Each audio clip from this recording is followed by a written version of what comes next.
everything Khoisan, Khoisan spirituality, Khoisan social structures, Khoisan religion. And today we are going to talk about the issue of the current crisis that is happening in South Africa. I am a Khoisan girl from South Africa. My name is Abeja, particularly from the Western Cape. And for those of you who have been following the channel, you know that we have, as Khoisan, we are the indigenous people of Southern Africa, Namibia, South Africa, Botswana, Zimbabwe, parts of Zambia. And since the colonization of Southern Africa, the Khoisan have had their lands, their culture, our language, everything taken away from us. This all started 500 years ago with Bartolomeu Dias, who was a Portuguese sailor or explorer. The Cape of Good Hope, or the Cape Point, has always been a port for many international travels since the beginning of time, since before the Europeans came here. The Chinese came here and they had, they stopped here when traveling the seas. Cape Town in particular is rich in fresh water, our flora, our fauna. We have some of the most fertile soils in the world. It is said that Bartolomeu Dias in his diaries wrote, when first discovering South Africa and the Khoisan, he wrote in his diaries that he's never seen a nation as healthy. He's never seen a nation with so much cattle. He's never seen a nation that has flourished like ours have because of our environment. I don't know how well the viewers know South Africa. We are not internationally well known. When speaking of Africa, most people just know us about Nelson Mandela and apartheid, and that's basically it. But South Africa has a deep culture in terms of the natives, which is us, the Khoisan people. And so when the apartheid happened, so first we were colonized by the Portuguese, and then we were colonized by the Dutch, and eventually the English came and they also colonized us. During all this time, the Khoi fought for their lands. The Khoisan, predominantly in South Africa, inhabited most of West, or the Western province, to the Eastern province, the Northern province, which is quite vast.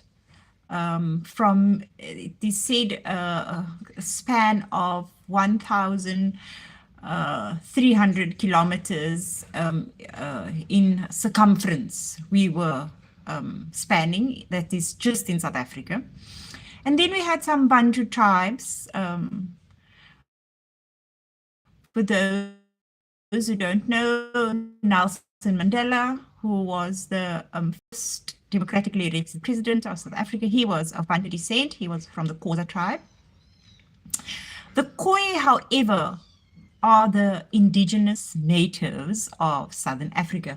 The Bantus, Zulus, Khoza, Isiperis, Setswanas, they migrated from West and Central Africa plus minus 3,000 years ago with a great Bantu migration. Came to the southern point of Africa and settled here, but they were mostly in the north, in the south of Southern Africa. And they were KwaZulu-Natal, Johannesburg, 7 tribes there were of the Bantu Nation. We of the Khoisan, we were over 50 tribes. And it is said in the diaries that the Khoisan, we had more cattle than we had humans, and we were already the biggest nation in the world. At that time, we were already the biggest nation in the world because we lived in such a beautiful climate and the environment being so perfectly suited for for humans. The Khoisan have been in southern Africa plus minus 300,000 years. To give you a reference, I always like to take this reference. The pyramids were built about 6,000 years ago. The pyramids date back 6,000 years. The Khoi date back over 200,000 years. We have a archaeological site in the north of South Africa, which is called Adam's Calendar, and that calendar dates back 70,000 years.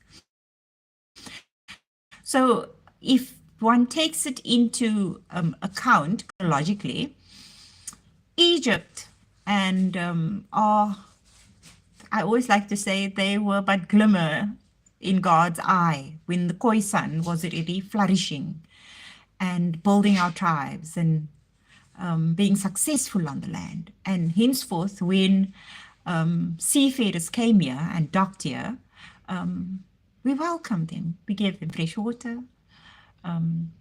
We gave them cattle. We gave them herbs, because South Africa is known as well, especially in the Western Cape. We are known for our herbs because of our mountainous areas and how fertile our mountains are with these herbs. One herb I just want to make name that is very popular here, and I'd like for the people to go look up this herb. We call it Villa Als, but it is called African wormwood. It is said to cure diabetes, hypertension, chronic heart disease, any skin condition that you might have. We bath in it. Albuho. We have the mountain garlic, which cures heart disease. It it lowers the LDL, the small LDL within the bloodstream, and so prevents plaque from building up in arteries. So our food, our herbs, our water, it is rich in nutrients. So you can only imagine when the Europeans came here and they saw what we have, they said it was paradise, and it was paradise. God gave us paradise. Long story short, tonight's topic is about how in 2024, the Khoi and the San of Southern Africa, how we are still oppressed. Apartheid ended in 1994 for the foreigner tribes, the Bantu tribes, when Nelson Mandela became president. For the natives, for the indigenous people of the land, the Khoi and the San, this did not happen.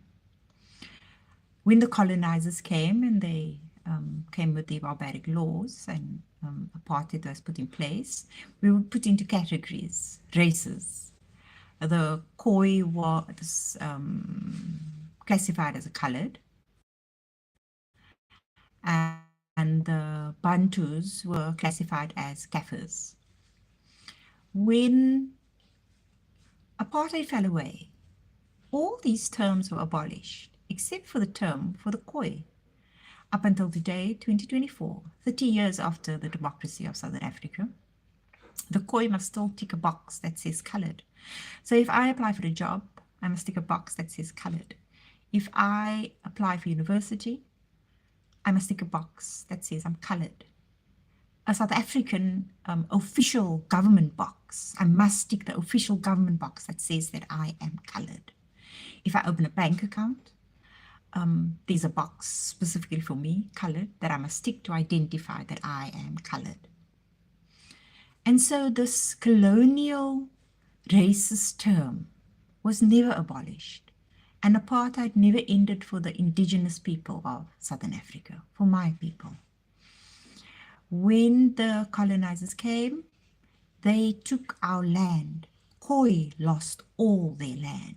Bantus never lost their native lands. So if you still go to KwaZulu-Natal or the Eastern Cape, and you speak to a person of Bantu descent, they will say, we are going home. They are going to their native lands, or to their farmlands, or to their villages. All of Khoi's land was taken away. My family in particular, We are from Constantia, which is in the Western Cape. It is a mountainous region. It is one of the richest areas in the world. It ranks top 20 in the world, if I'm not mistaken, because of its location, because of its beauty, because of the herbs and the plants that grow there. My family, Khoi were farmers in Constantia on the mountain. We farmed grapes, these beautiful vineyards still there that Khoi started. My family had vineyards or grapes that they grew. Also flowers, because Khoi love, or my family at least, we love flowers. It is still a, what is the word? We are still known for the flowers, the beautiful flora that we have, our indigenous flowers, and selling the flowers and growing the flowers. And my family came from a farm named Pagasvlei. It is 20 kilometers, 20 hectares, not 20 kilometers, sorry, 20 hectares of land that my family lived on.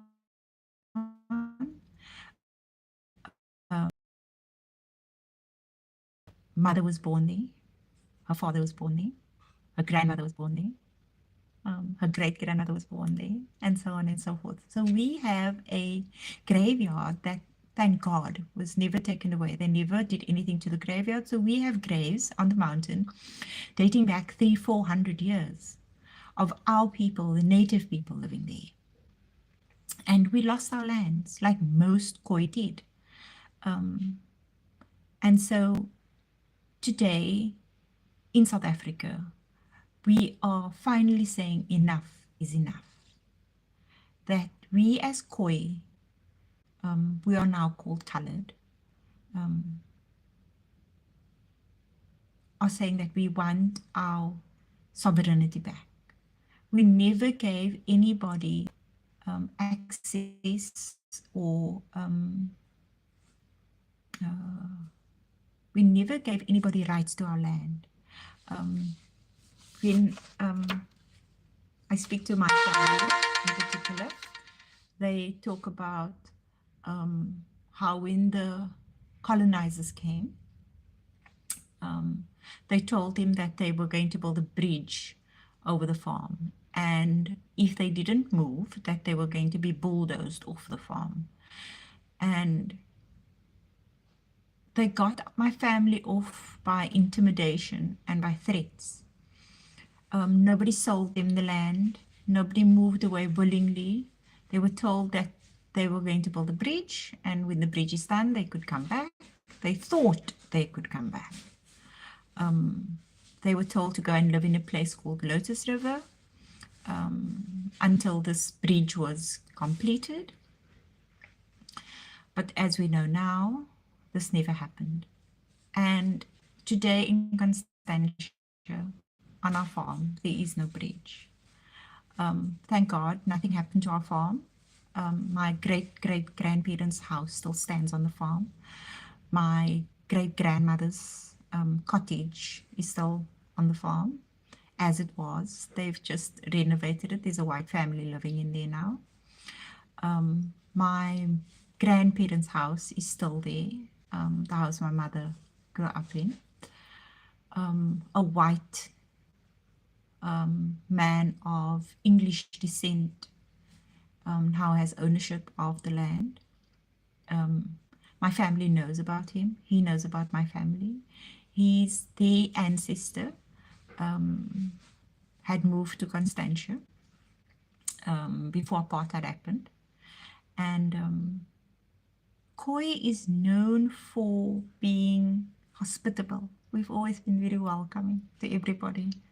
And this was also our downfall, because we were so hospitable. So when people came and they needed water or a piece of land to live, because we had so much in abundance, my grandfather gave or said to this man, like he did with 2 or 3 other families. There was a lady, a spinster, that he said to her at the back of the farm, put up a place there for you, you and your children can live there. To the right of him, there was also a man who came from India, and they got a piece of land. But the only thing that my grandfather, that the family stipulated, was that nobody could farm there because our family farms the land. So 20 hectares of land, you could only imagine how much land that is. The land was already cultivated. We did not know, because of our hospitality, maybe because of our naivety, we did not know that they were going to take the land from us. Khoi never believed in ownership of land.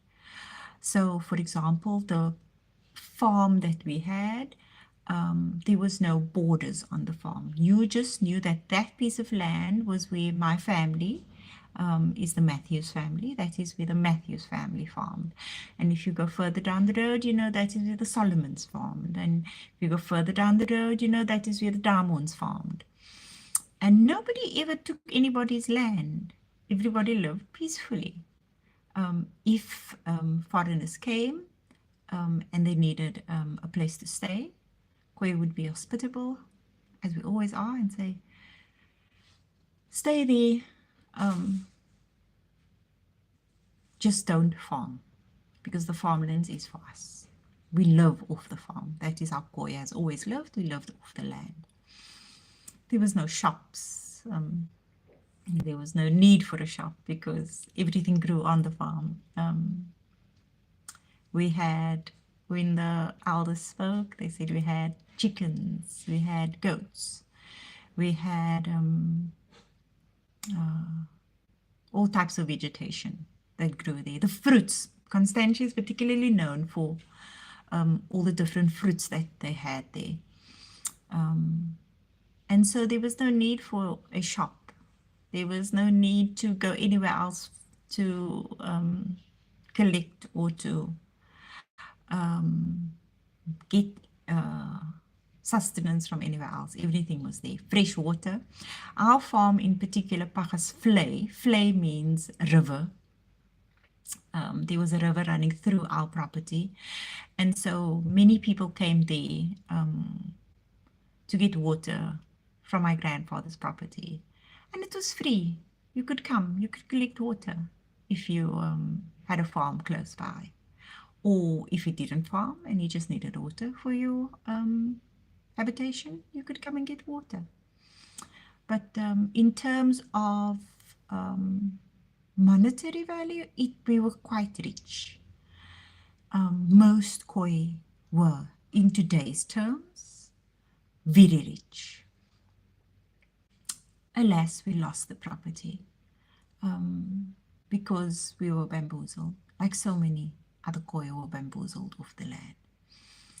And today we are sitting in a scenario where the now Bantu government, which is a foreigner tribe, they are from West and Central Africa, they govern our lands now, Namibia, South Africa, Botswana, Zimbabwe, parts of Zambia. They govern our lands now, and they are the minority. And the Khoi are still marginalized to a point of being excluded from everything. It's very difficult for Khoi to get work because we are colored, we have to tick the box. It is very difficult for a colored person to get a housing from government because they first catered to the Bantu tribes who are foreigner tribes.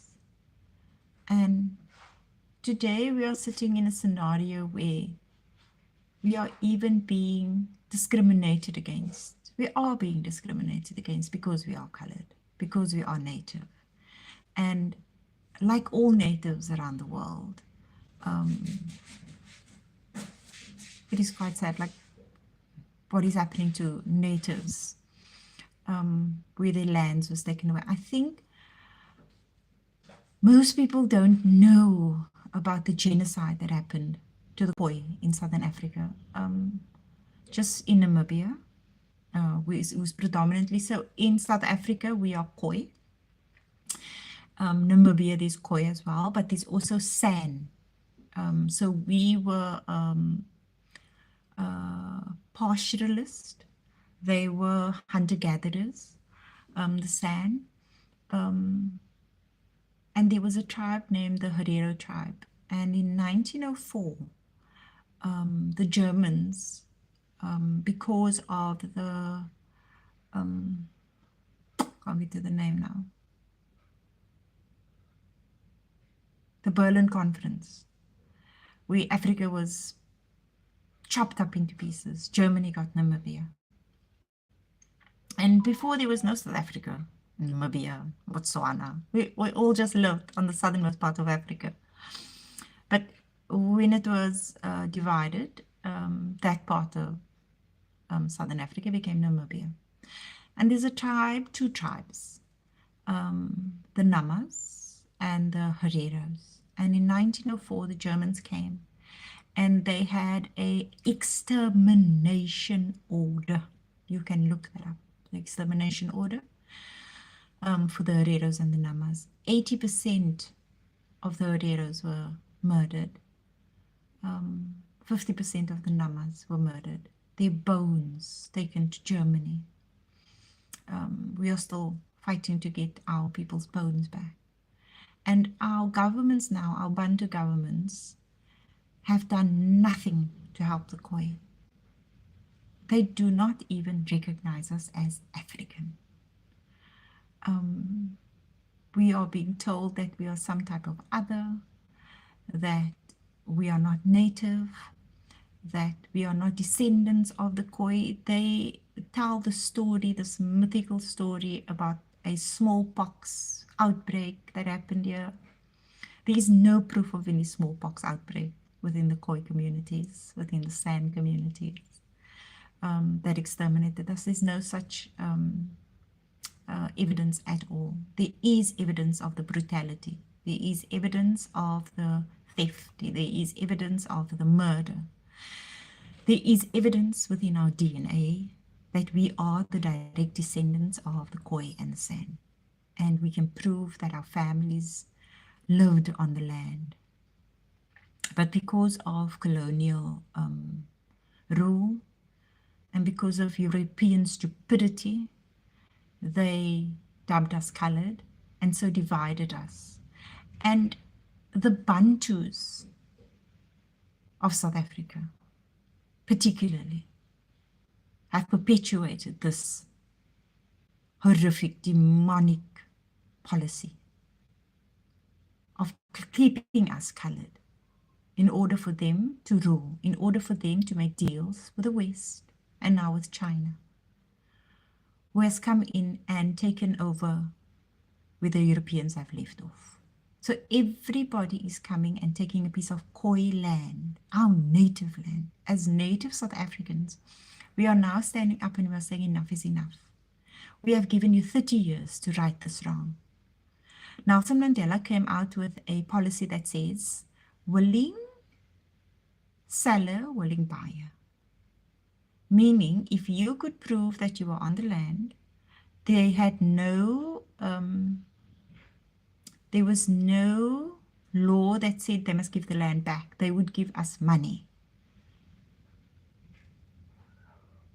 for the land, which still put us displaced.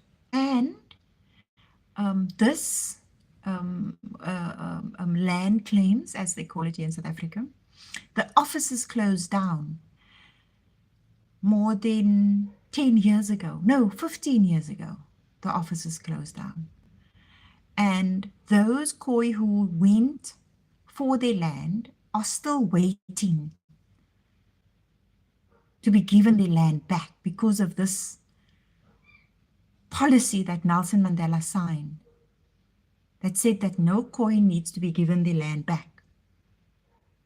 That if we can prove, and it is, we have to go get the papers. We have to go find out where they registered us, how they registered us. Khoi never registered themselves when they were born. Khoi never registered names and dates and places. There was no such thing. The land was free. There was abundant for us. The Europeans came with these laws, and the Bantus reinforced it in order for the Khoi to stay oppressed, in order for the Khoi to not get our rights back as the indigenous natives of this land. And so we are still fighting.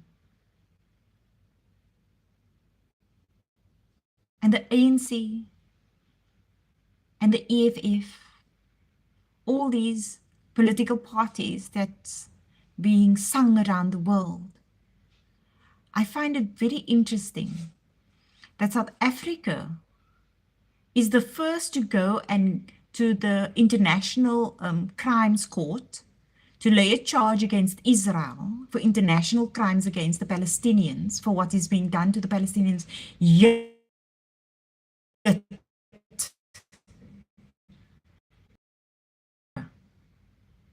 the native population, exact same thing that is happening in Palestine is happening in South Africa to the natives in South Africa, and the ANC, the Bantu government, who went to the international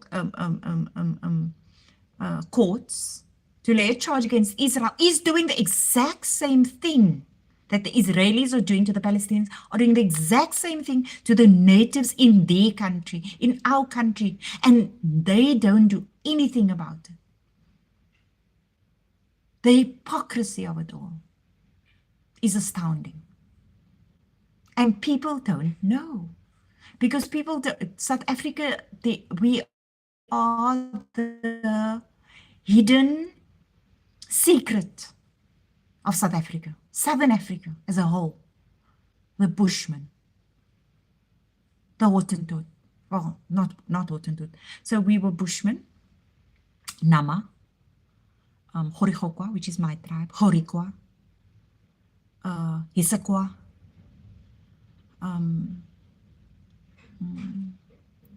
Inca, all our tribes, all our people, our entire nation has lost their lands.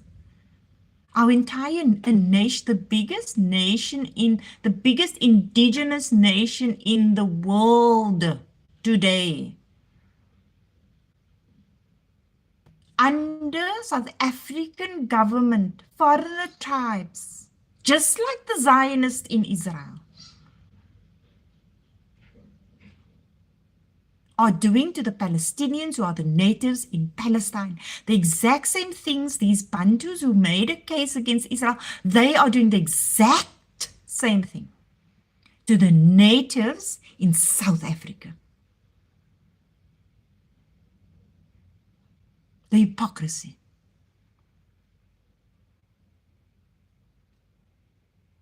We don't have representation on television. We don't have representation on the news. We don't have any television stations. We don't have any radio stations. Our languages, South Africa has 11 official languages registered. Not a single Khoi or San language is registered as an official language in our native country, on our native lands. Not one of our languages. Yet we have 11 official languages, and not one is native.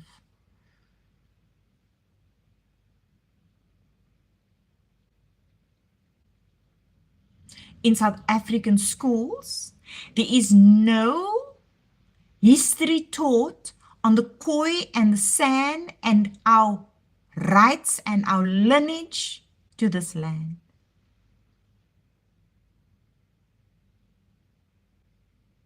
Everybody knows about Saartjie Baartman or Venus, the Hottentot. She was a Khoi girl.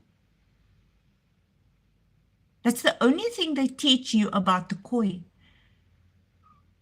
as if we were an extinct species. When I am a direct descendant coming from the lands where she was kidnapped, Western Cape, Cape Town, southernmost point. She lived on this land that I am on now. I am a direct descendant of hers. Kritoa. There's a movie that came out. They made it sound like a Pocahontas movie.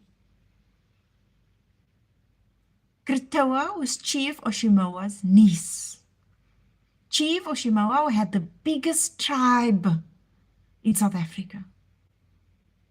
Not only were they the biggest tribe, but they also had the most cattle. And they lived on the most fertile lands in South Africa. Is fertile. They lived on the most fertile lands in South Africa. Chief Oshimoa, his tribe.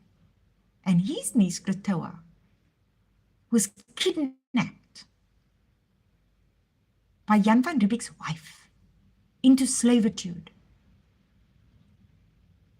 and made to wear slavers' Malay clothes, because at that time the VOC, the Dutch, Jan van Riebeeck was Dutch, the VOC was in Malaysia. And when they came here, they made our women wear Malay slave clothes, putting them into slavitude. Yeah, on the land that I am, not somewhere in the desert like they show everybody. The Khois in the desert, in the Kalahari. No, we are here where we always have been. They've just taken us off the fertile parts of the land and thrown us. That is what is now known as the Cape Flats. Land that is not as fertile as the land that we inhabited. The Europeans live there now. The Bantus live there now. On our land, our native lands.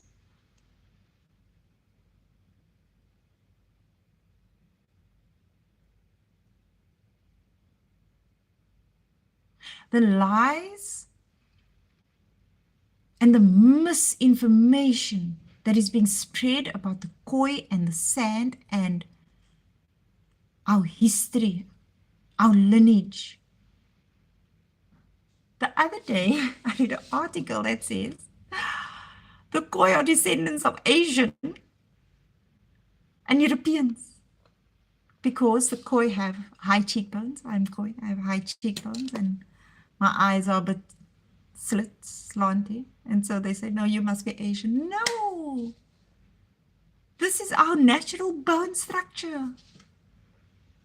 One can say that they came from us because we are the oldest modern humans in the world. The Khoi and the San is the only tribe, the only nation that has survived for 300,000 years. We are the oldest human species. Everything and everybody came from us.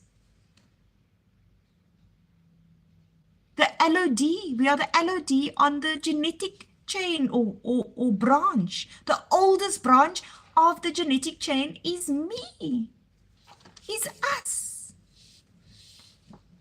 So how can you say I come from Asian descent because I have high cheekbones and I have slanted eyes?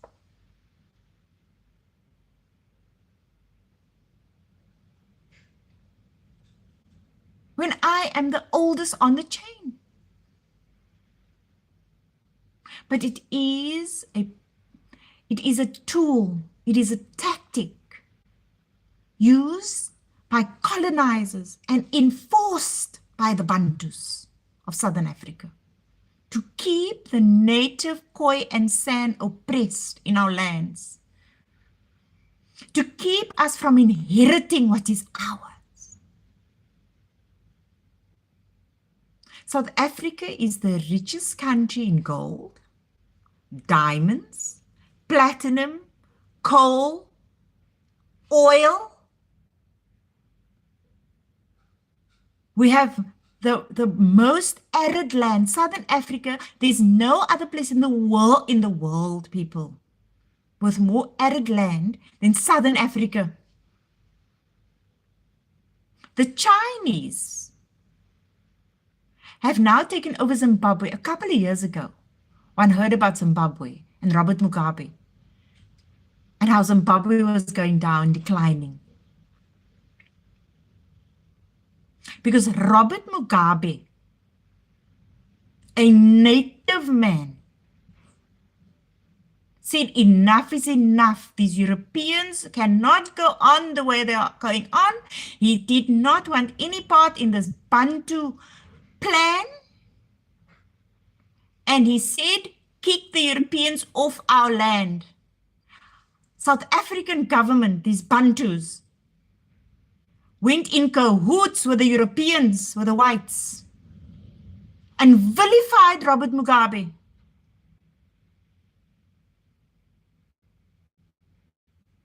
International sanctions was brought against Zimbabwe, and Zimbabwe has always been known as the breadbasket of Africa. And Africa is the breadbasket of the world. So can you imagine how fertile that land is if they could feed the world? Right now, if you go to Zimbabwe, the Chinese own all the farms, and you hear nothing about Zimbabwe on the news. Because the Chinese own the land, the farms. And the native Khoisan have migrated to parts of South Africa and Botswana and Namibia and Zambia. Because the Bantu have made deals with the Chinese to come and take our land.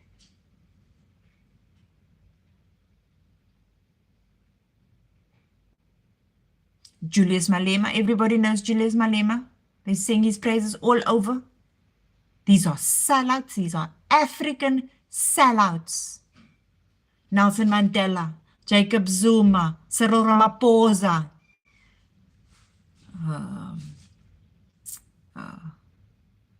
I just said his name now. Julius Malema. Their praises are sung all over the world. Meantime, they are oppressing the natives of the land. They are oppressing Africans. Selling Africans down the river to the Chinese and to the Russians.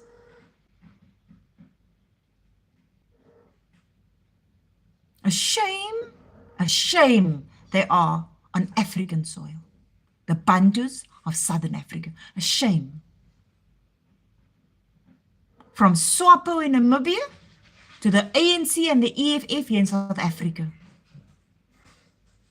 That went and took Israel to the international courts, and meanwhile they are oppressing the natives of Africa. We, Khoi, are the beginning of Africa. We are the beginning of nations around the world. We are the mothers of Africa.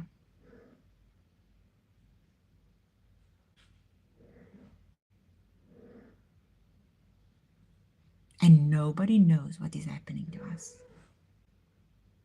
Because these Bantus from West and Central Africa, these Barnabases, there are many of them on the continent, who sell us out, who sell out Africans down the river for a buck. Like they betrayed Jesus, Barnabas, they are the exact same.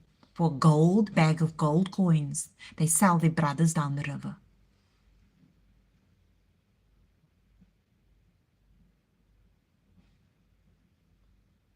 Lies, myths, stereotypes, discrimination, tactics that they use to oppress the Khoi, calling us colored, giving us no right to our land, taking away our identity. Africans, we are Africans. We are the first African. We are the original African.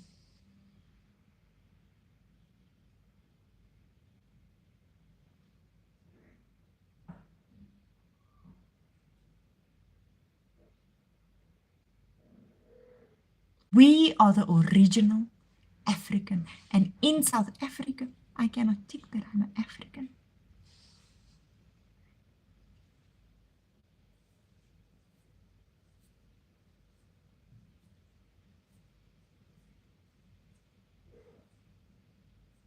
I cannot claim my land. I cannot claim my heritage. I cannot claim my lineage. I have no place on the land that I birthed and that birthed me.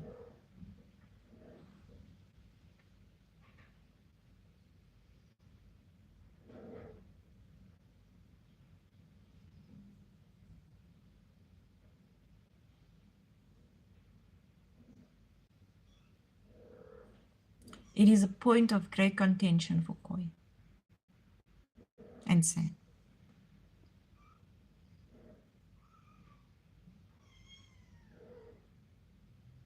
That we are not recognized on our lands as Africans.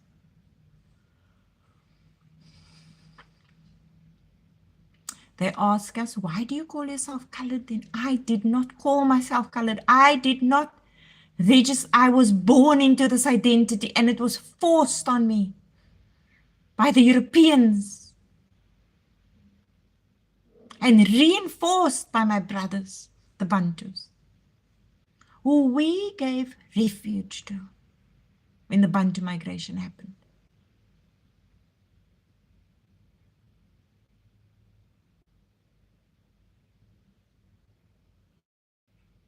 Just to be betrayed for a bag of gold coin.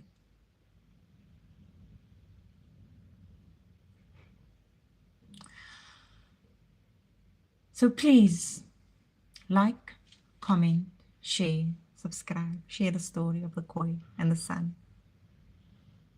We are rising. Finally, praise God. The people of the sun, the original man, we are rising.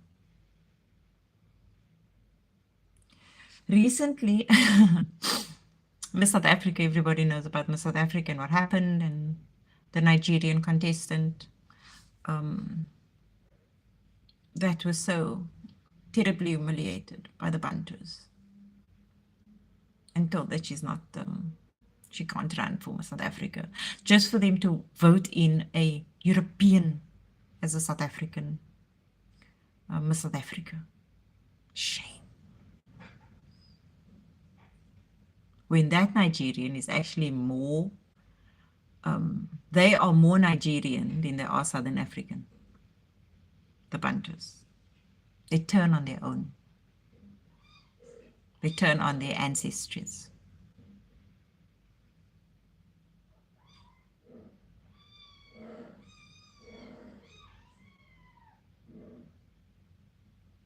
When Tyler was in America, everybody knows Tyler the singer. She, on an interview, they asked her, what are you? She said she's colored.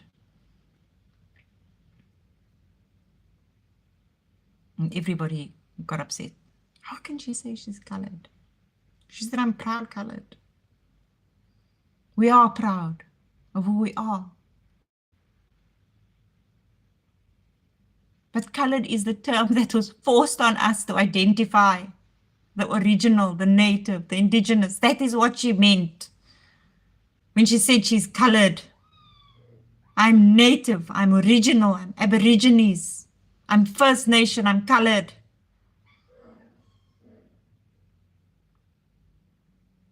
I'm not Bantu, which is a foreigner tribe.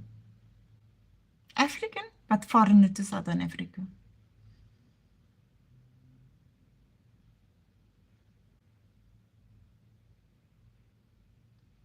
It is interesting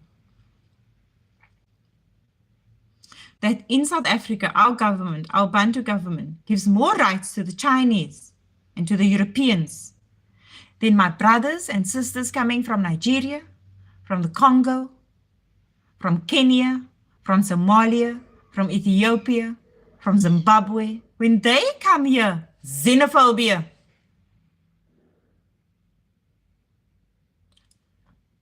When Africans come to South Africa, our Bantus here in South Africa commit xenophobia against them.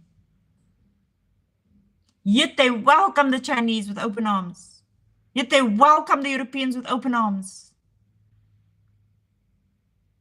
Yet they tell these colonizers that they are South African. And me have to identify as a colored, some type of other. When my brothers and sisters come from North Africa, West Africa, East Africa, to South Africa to work, because we are a rich nation, praise God, they are attacked. They are made not to feel home. You can ask any.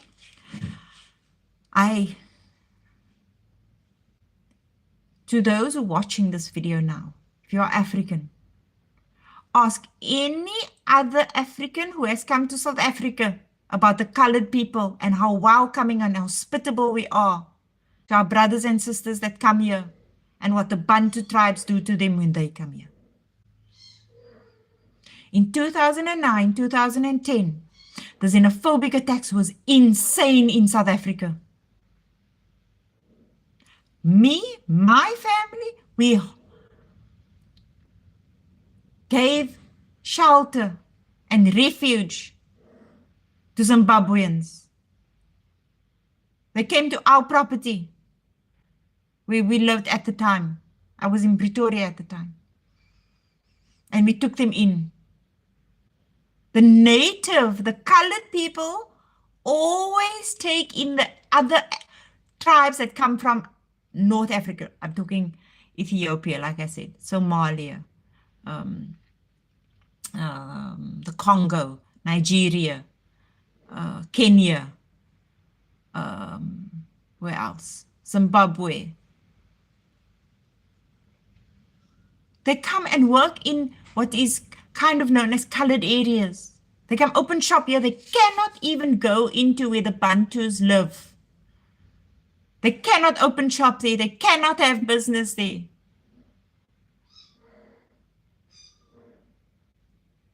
Because of the discrimination and the hatred that these Bantu tribes, Nelson Mandela, Cyril Ramaphosa, Jacob Zuma, Julius Malema, these are their tribes that are doing this to other Africans, yet they allow the Chinese to come in and set up malls.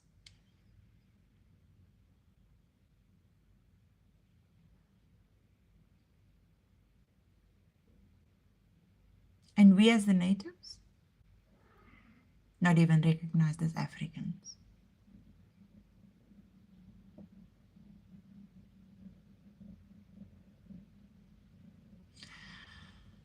Please like, please comment, please subscribe, please share this video far and wide. This is the plight of the natives of South Africa, the colored, the Khoi, the San. And our fight to regain and reclaim our rights as a sovereign nation of Southern Africa. Kaise Abohari Kaise. Peace and blessings to everybody. And pray for us. And we'll do the same for you.